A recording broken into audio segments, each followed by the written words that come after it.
So, welcome back to the Friendly Circle Berlin Monday workshop, Somatic Mondays, with Jan Winhall and Jessica Zorman, her guest today.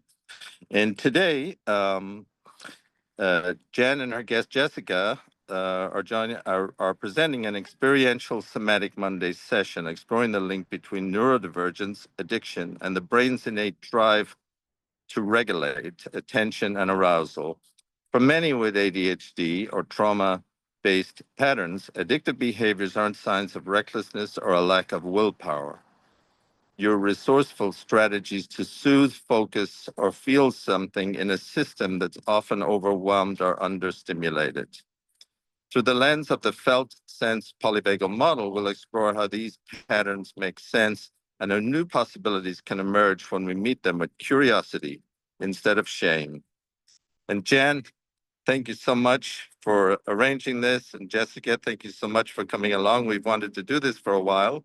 So we're delighted to see you both with us today. Thank you so much. I'm going to turn it over to you now. So I'm going to start us off with a little embodiment practice. It's interesting. I don't feel well today. I have a cold and I can feel it all around my head and my nose. So when we slow things down and we're not feeling well physically, it tends to accentuate it, right? When we go into the body. So what I want to do is to share with you how I would be with my body when I feel sick. I think it's a helpful way to think about how we come into the body when we don't feel well. It's hard, really, and not an appropriate time to go digging in and doing some deep psychological work when you feel sick. You just want to kind of be there and comfort yourself, right, in a way. And so this is a really good practice. It's like step one in focusing. We talked about that last month, the 6 steps of focusing, and how we can clear space inside to be able to slow things down and try to find some nice, calm, kind of grounding place to say hello to the body, but in a very gentle way when you don't feel well. And this can apply to when you also feel really depressed, right? Or really dysregulated in some way. What do we do? Because it doesn't really help to just boom, go right into the body when you feel dysregulated inside. So we want to be careful how we do that. So once again, always being able to remind ourselves to check first whether it feels all right to come inside or whether it feels just right to listen to my voice and just find something to look at in the room, just as a way of kind of pausing and slowing things down a little bit. So I find myself wanting to take a nice breath and then noticing the kind of discomfort and looking around in my body for a place that feels all right. So I invite you to just follow me in my process. So looking around for a place in my body that feels okay. So it's not up here. So I'm bringing my attention down into my feet. And how is it there in my feet? Do I feel sick there in my feet? No, I feel pretty okay. So finding a place in your body that feels okay. And it could be the tips of your fingers. It could be your big toe. And it might not be in your body. It might be a little place on the wall in the room you're in. So just checking to see.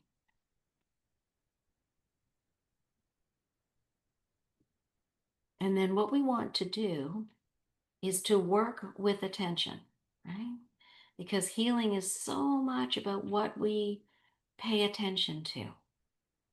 We're going to work with that a lot today. So I'm going to pay attention to the soles of my feet because they feel all right. And as I do that, I feel my body kind of pulling me down into Mother Earth.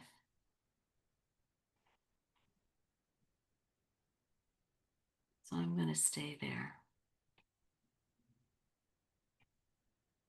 Now see if you can find a place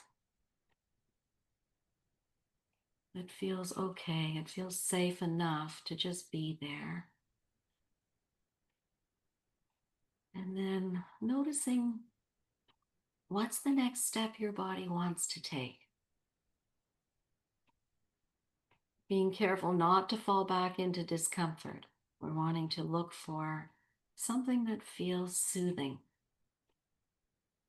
And that can be difficult. But we just keep coming back. So connecting with Mother Earth feels very soothing.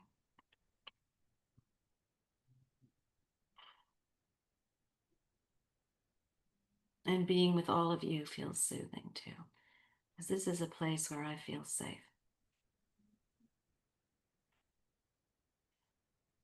So inviting us all to find a place. And, it comes and goes. You may get distracted again. Just gently bring your attention back, or find a place in the room, or find your place with me and my voice.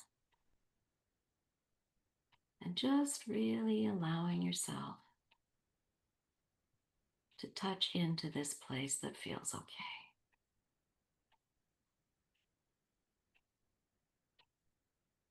And notice if you lose it again. And just gently coming back. I'm back in the soles of my feet. I'm noticing how my feet really don't stop at the soles. They really extend down into the earth. Feeling like a part of everything.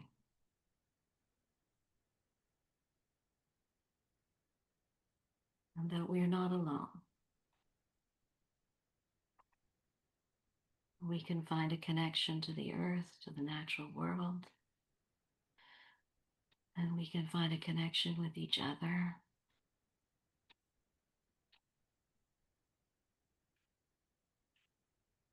Yeah, so now we're going to slowly start to round it off.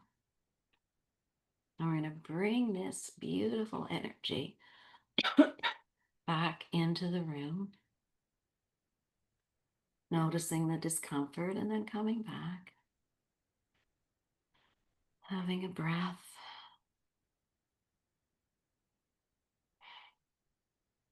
And then slowly beginning to open your eyes. Saying hello.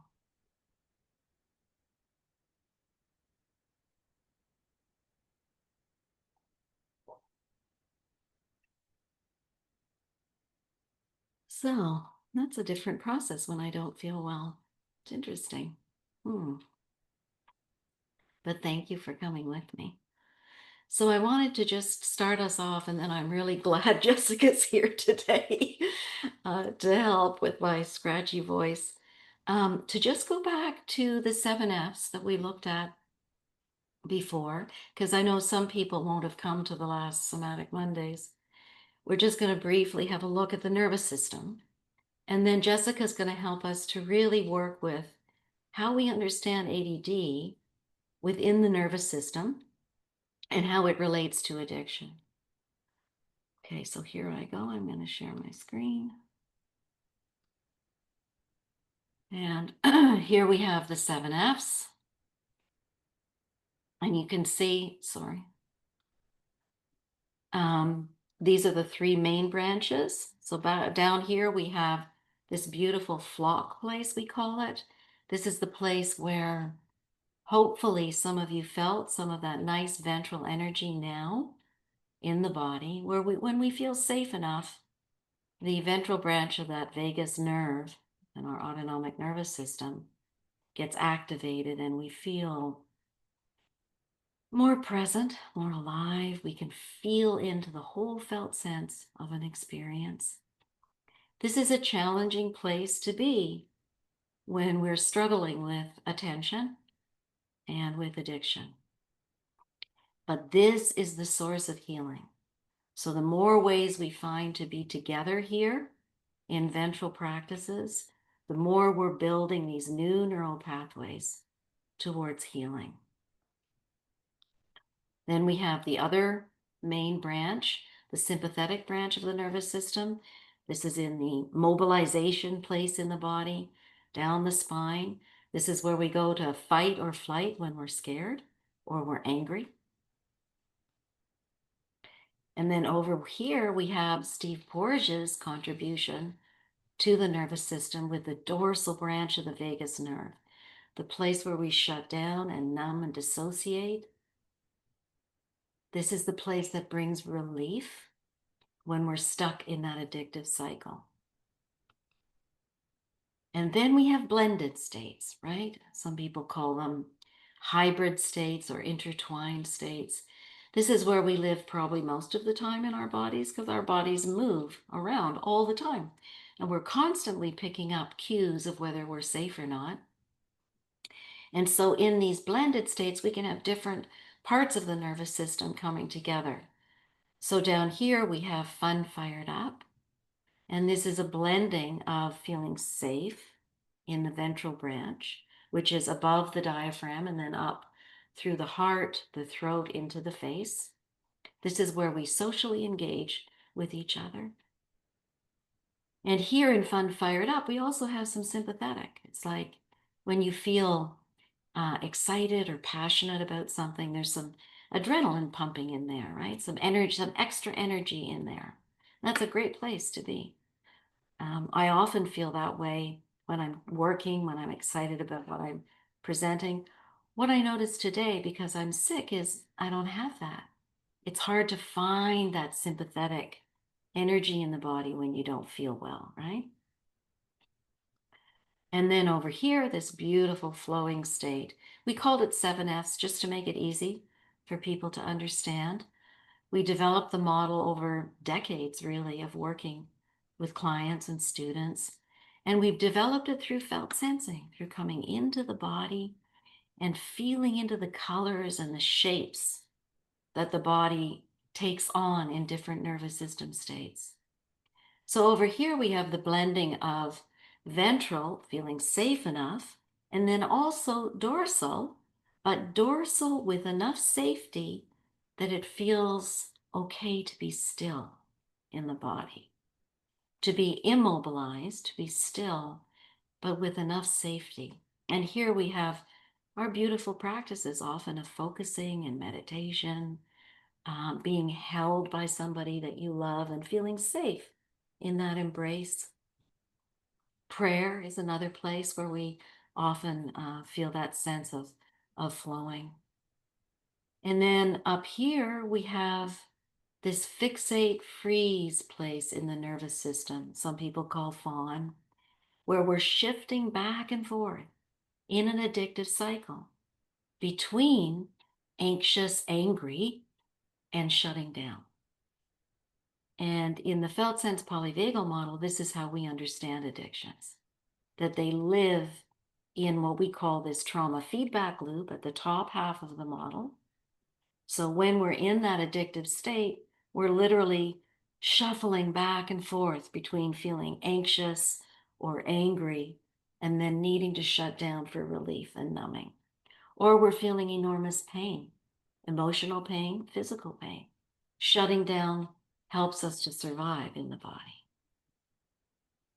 And so this freeze state is literally where we're struggling in this kind of stuck pattern of back and forth, but going nowhere really, right? And that is the cycle of addiction.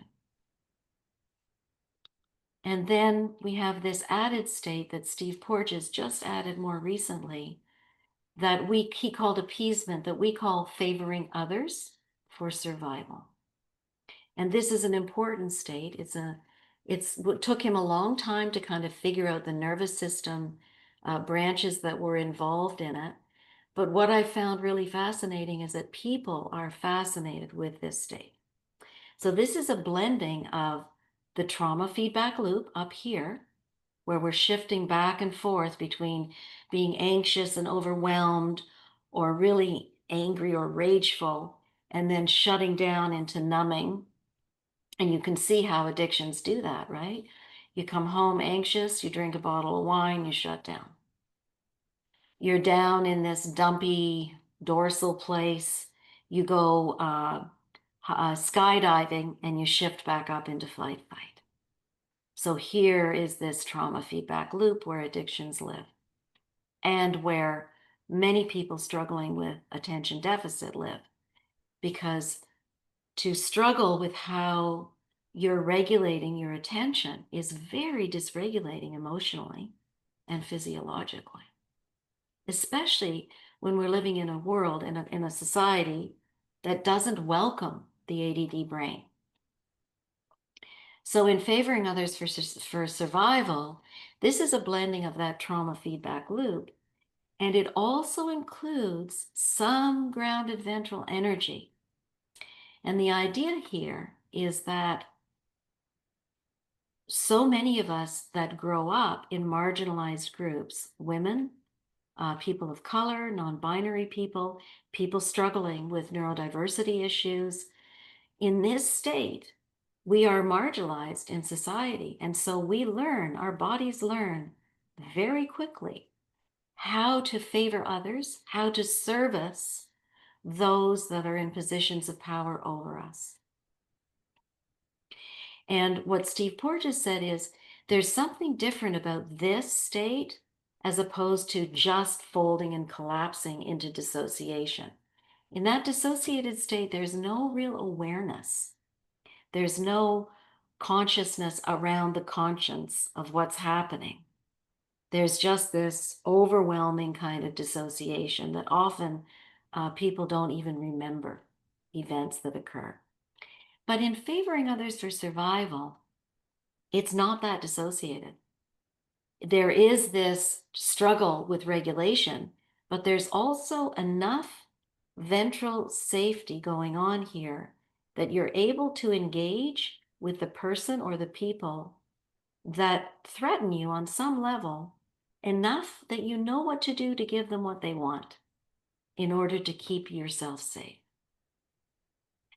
And so identifying that state is really important because it's not one that we've really paid a lot of attention to in kind of traditional psychology, but it's a very important aspect of how we understand ourselves in terms of systems of oppression, for example, and also in terms of being a neurodiverse person in a culture that shames you for that. Okay, so I just included, because it can get confusing. We got bogged down in this a little bit in the author book study around defining terms, because people have lots of different terms that they're describing about these nervous system states. But I think what's important is just to be clear about defining your terms. So I wrote this up just to be clear about how I'm defining the terms in accordance with Dr. Porges. So we know flock and flight, fight, and fold. And then the flowing state, the blending of ventral and dorsal. We know fun fired up is the blending of ventral, safety, and sympathetic, right? And then fixate, freeze, and fawn is dorsal and sympathetic, back and forth in the trauma feedback loop. And then favoring others for survival, the trauma feedback loop, sympathetic, dorsal, with some ventral awareness of what's going on here. So this is an example of how we can, this is actually the clinician version of the 7 Fs. This model really just includes all of the 5 different theories that go into the whole model. But it can feel a bit overwhelming when you're new to it. So it's great to stick with the client version of the 7Fs. But some of you will appreciate it. And as you become more familiar with polyvagal theory, and interpersonal neurobiology is in here as well. I love Dan Siegel's work. Somebody was talking in the WhatsApp group about attachment theory and how that goes together with the nervous system, and indeed it does. We talk about that in my books as well. So here we see at the top half of the model with the trauma feedback loop, this is where addictions live, right? And they function as what we call state regulation strategies. So they help us to shift back and forth from one state to another and then back again. And key to really understanding this and appreciating the wisdom of the body is understanding that you cannot live in one of those dysregulated states or the other. You cannot sustain it. So think about it in your body. In a sympathetic state, the heart rate is pumping like crazy, right? With adrenaline and cortisol.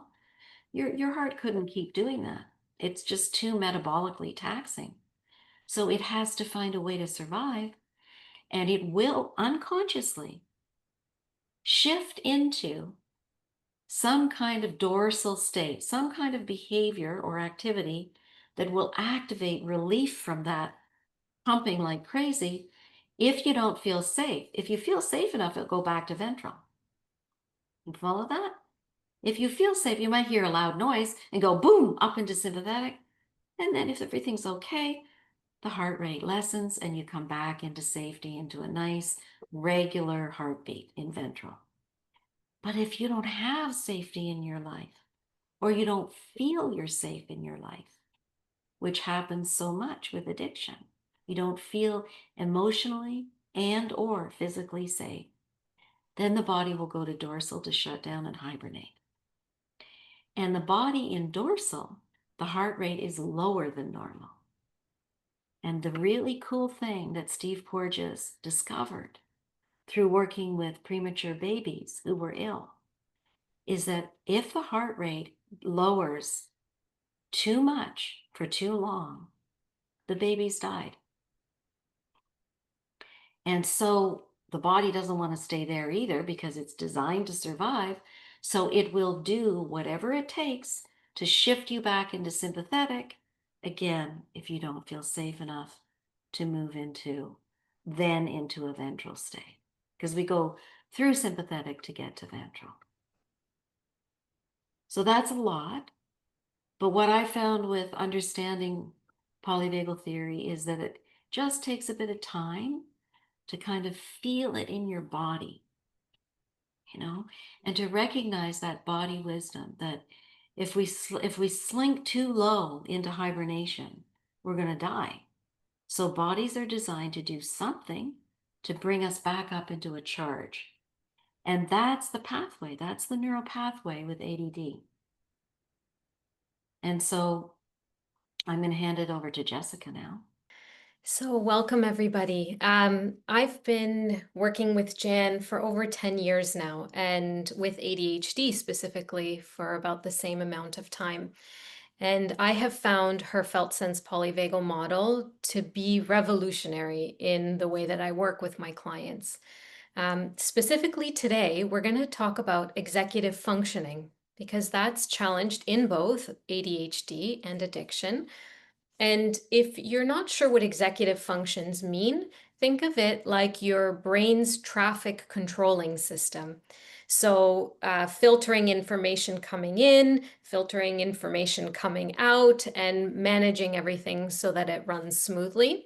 When our executive functions are working well, we're regulated emotionally, we're organized, we can make progress on goals. When our executive functions aren't working well, there's traffic jams, let's say, and sometimes crashes in our lives and in our relationships.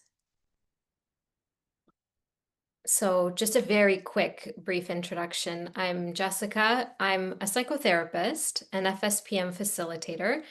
ADHD coach. And before I got into psychology, I was an exercise physiologist. So the mind body is something I've always worked with. And then I found Jan, and it just fit perfectly because our nervous system affects how we perceive things, and how we perceive things affects how our bodies respond.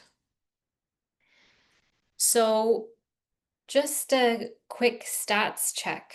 5 to 10 times, if you have ADHD, you're 5 to 10 times more likely to develop a substance or behavioral addiction, or to have compulsive behaviors. It's in at least 5% of the population. So it's estimated that it's likely more because of underdiagnosis, but it's quite prevalent. And this is new, but VAST is another term for the people who are almost ADHD. So the researchers think that it has a lot to do with our technology and our information overload, that more and more people are starting to have their executive functioning challenged. And they're calling this variable attention stimulus trait. So if you're not sure, or if someone in your life, you're not sure if they exactly qualify for an ADHD diagnosis, but they're close, there's this category now for which all of these strategies will help, both for ADHD, AU, DHD, the autism blend, and also VAST, variable attention stimulus trait.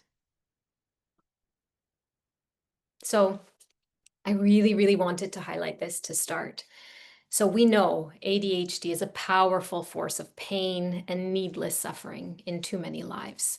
But if mastered, it brings out talents that you can neither teach nor buy. It's often the lifeblood of creativity and artistic talents. It's a driver of ingenuity, and iterative thinking can be your special strength or your child's, even a bona fide superpower. If you really understand it, make it your own, ADHD can become a springboard to success beyond what you ever imagined, and can be the key that unlocks your potential. And so the FSPM is what helps me help people do that, to really understand what their ADHD looks like, what their ADHD feels like, and how to navigate it, how to make sense of it, and how to decrease the shame of the stimulation techniques that people use intuitively to try to help themselves that aren't always as sustainable. So if you're open to it, I'd love to do an ADHD friendly clearing space exercise. And so this is the first step of focusing. Please know this is an invitation only. So that means if you don't want to do it, you don't have to do it. If there are some instructions that I give that you want to modify or edit for yourself, absolutely, please do. Participate as much or as little as you want. But the clearing space is the first step in this focusing practice. And this is the question that we're going to answer in this exercise. So we're going to try to sort through some of the things.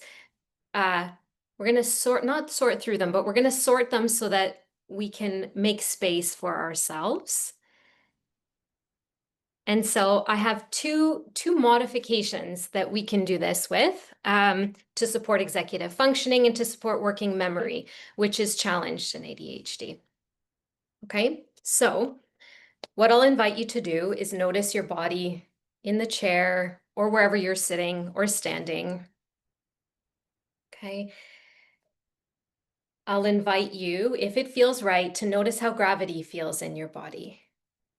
Just take a quick moment to notice, wow, there are certain points in my body that tell me gravity's working on my body.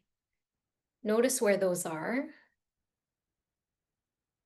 And notice that you have this sense, actually, of which way is up and which way is down. Right? With your eyes open or closed, we do have that sense of stability, of orientation. And so I'm going to ask you this question that Jean Genlin asks to stimulate the process of clearing space. It's going to bring up some difficult things, but we're going to manage them by doing one of two things. So you can grab a pen and paper. I suggest sticky notes or cue cards, but I didn't prepare you guys for that. So if you don't have them handy, that's fine. If you just have a notebook or you want to type something out, getting it out of your head is one onto paper or digital is one way to support your working memory. And the other way is using a memory palace. So it's the method of loci. I don't know if you've heard of this before, but imagine a space that you know really well, especially if it's a safe space that you like to be in. It can be an imaginary space or a space that you know well that feels safe.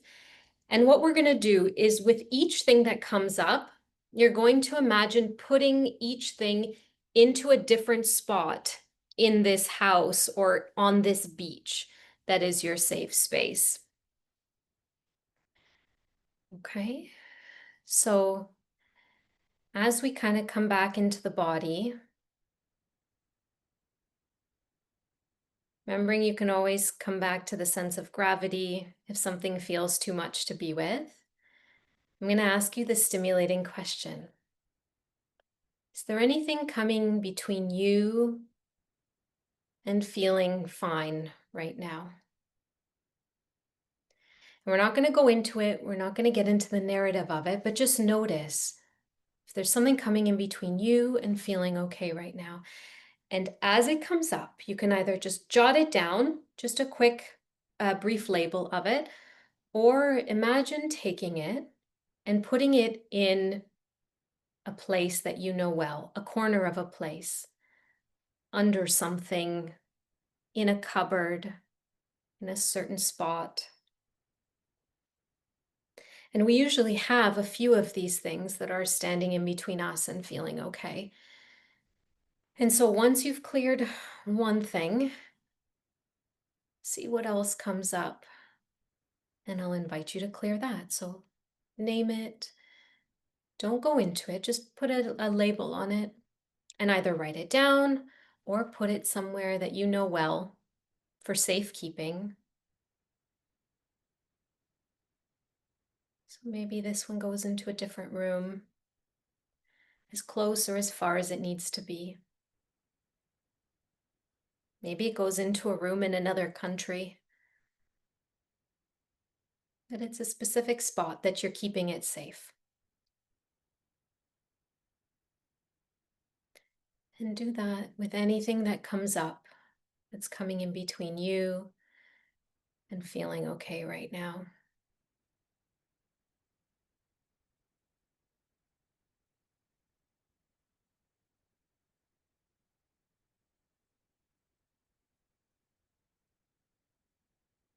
And it's really important to let these things know we're not forgetting about you. We're not going to destroy you or get rid of you. We just need a bit of breathing room for now. And some things that feel really tender or really scary might need to stay close to you. Maybe you keep them in your lap or put them on the floor beside you. Write them down at the top of the page, right? But it's just to get a bit of space.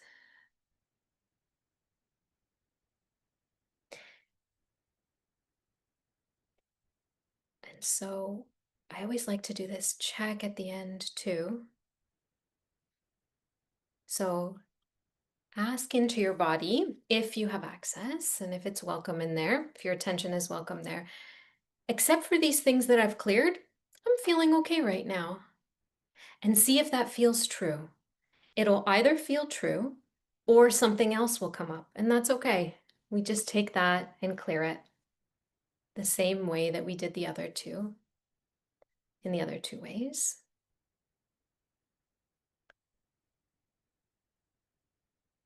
Except for these things that I've cleared, I'm feeling okay. And when that starts to ring true, we'll slowly come back into the call together, feeling your body on the seat wherever you're sitting and resting.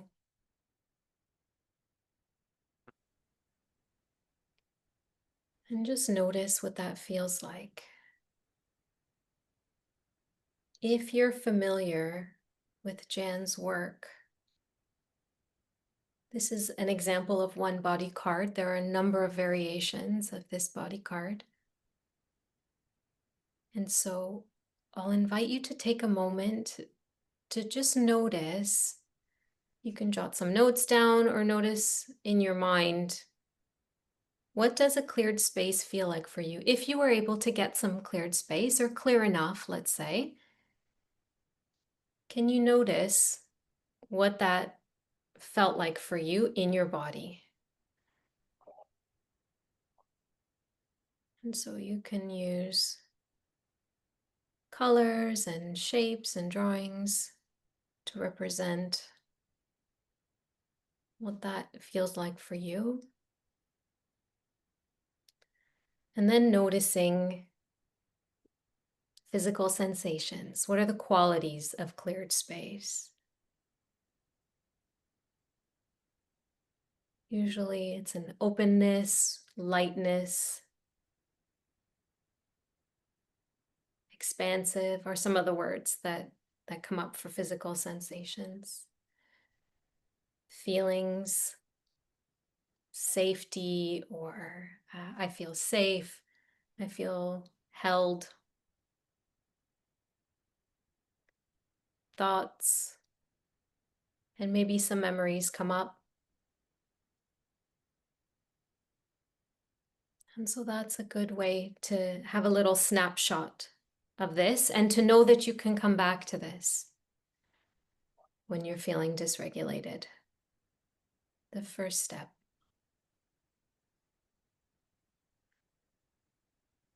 I can't see the chat, but I'd love to just see a quick thumb, or how is everybody doing with this exercise? Yeah. Excellent. Okay. Chat is now open. Thank you so much. So once we've cleared space, that's when we can start to notice some of the things that are getting in the way from a distance. And in the focusing practice with a focusing partner, we can then pick one thing to work with or to be with. And we can start to notice where that brings us in the nervous system. That's one of the most helpful things I've found when working with ADHD. So whether it's a challenge with a coping mechanism, like an addictive behavior, or ignoring something, putting something off, putting it off until it's a fire in your life, noticing first where your nervous system is at is one of the most helpful things. And so now that we have a bit of regulated energy, we can look at it from a distance and go, oh, of course my body is ignoring this. Of course my brain is ignoring this. I'm completely shut down because of this situation.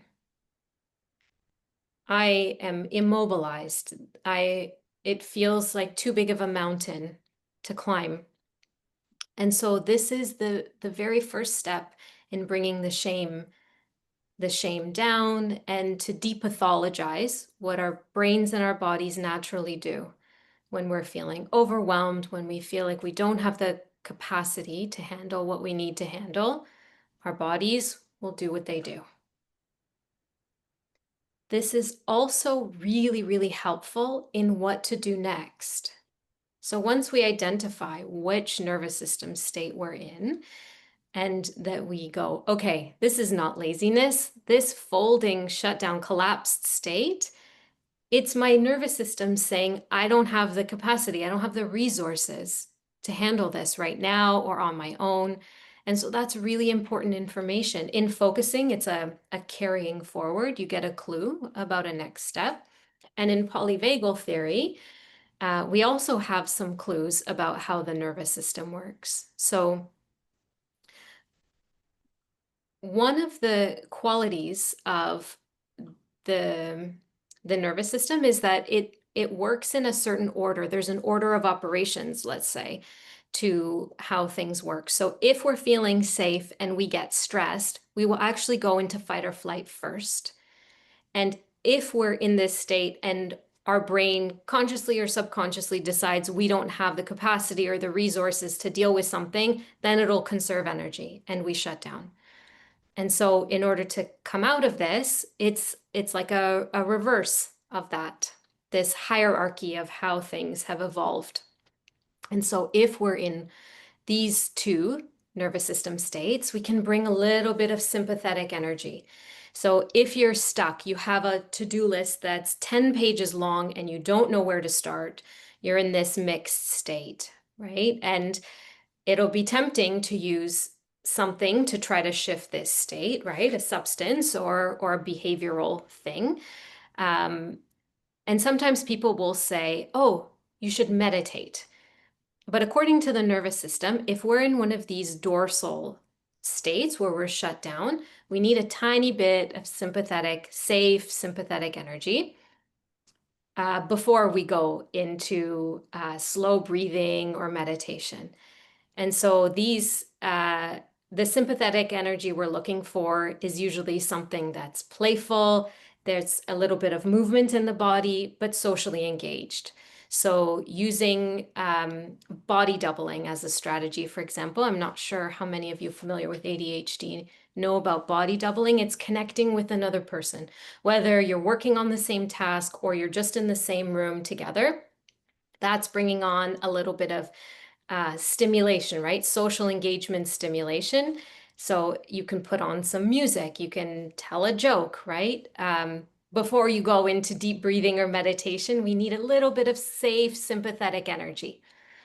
Let's say you're in fight or flight, right? The body, of course, will give you clues about what you need. For ADHD, sometimes that's movement first, but it's once we're in here, then we can start to use the deeper breathing and slowing things down. So knowing where you are in the nervous system can really help you choose which strategies for what time. Here's another little tidbit. So this is an ADHD 2.0. It was released in 2020, so it's about 5 years old. But our sense of balance, using exercises that challenge your balance can help you strengthen emotional regulation as well. So it has to do with the bottom back part of your brain, the cerebellum.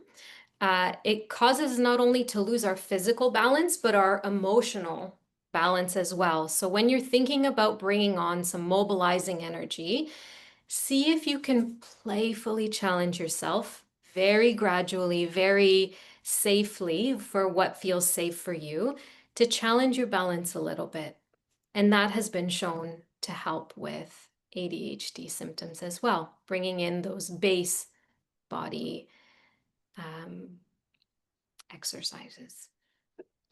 Okay, so just very quickly, I love these body cards because they also help get our experience out of our heads and give us a record of these tools and these resources that we have. So there are a couple of things around ADHD, working with ADHD. Everybody is different. Everybody with ADHD has different symptoms and they also have different coping strategies, right? So some will be bad habits, some will be full-fledged addictions. And so as every individual is unique, we really want to cultivate curiosity. And so using the felt sense to tap into curiosity also is a good anchor and a thing you can hold on to. So using a body card to start to notice where in your body, when you're feeling curious, when there's something that pulls on your attention just a little bit, right? It's less than interest. It's a subtler form of interest. Notice what that feels like for you. That's the bridge to start to go ventral and to start to use some of the strategies that you'll see on ADHD websites, some of the organization and planning tools that can work really well, but only when our executive functioning is online, when our body is safe enough and the front part of our brain can work a little bit better.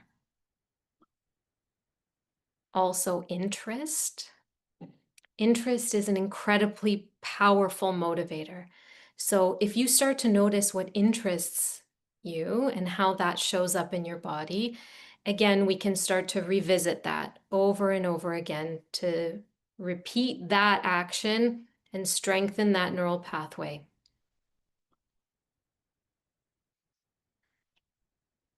Focusing partnerships. This is probably the most underrated piece of all of this. And it's a key in Jan's model. It's a key in her second book, especially. So doing these exercises on your own is one thing, but it is amplified when you're doing it with somebody else for co-regulation. But also you start to learn how to listen to yourself better and to others. So firstly, it's hard to listen inside sometimes. It's scary, it's overwhelming, but if we have somebody with us, that brings our nervous system down just a little bit so we get maybe a little bit more information, a little bit more insight into what's happening. It also helps us clarify. So if we're not sure how we feel about something, we say it and somebody reflects it back to us, we go, oh, yeah, I know I said that, but actually it's more like this. And so it's that back and forth that really helps us to get to know ourselves. It also brings down our nervous system from sympathetic into safety or safe enough.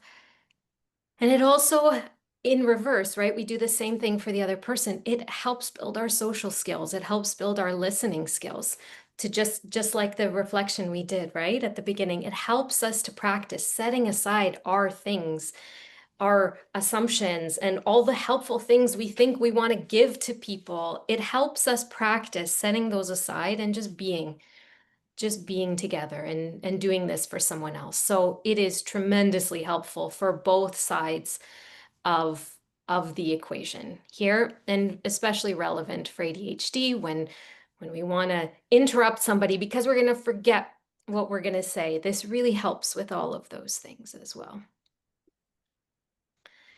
So it's knowing the nervous system states, and it's the practice of focusing. It's both. The polyvagal informed focusing is really, these practices are what help us to not only depathologize, to bring shame out of this equation, and also to nurture connections. ADHD symptoms, I have a note here, they thrive in shame and isolation. So all of these things get worse when we try to keep them to ourselves and keep them private.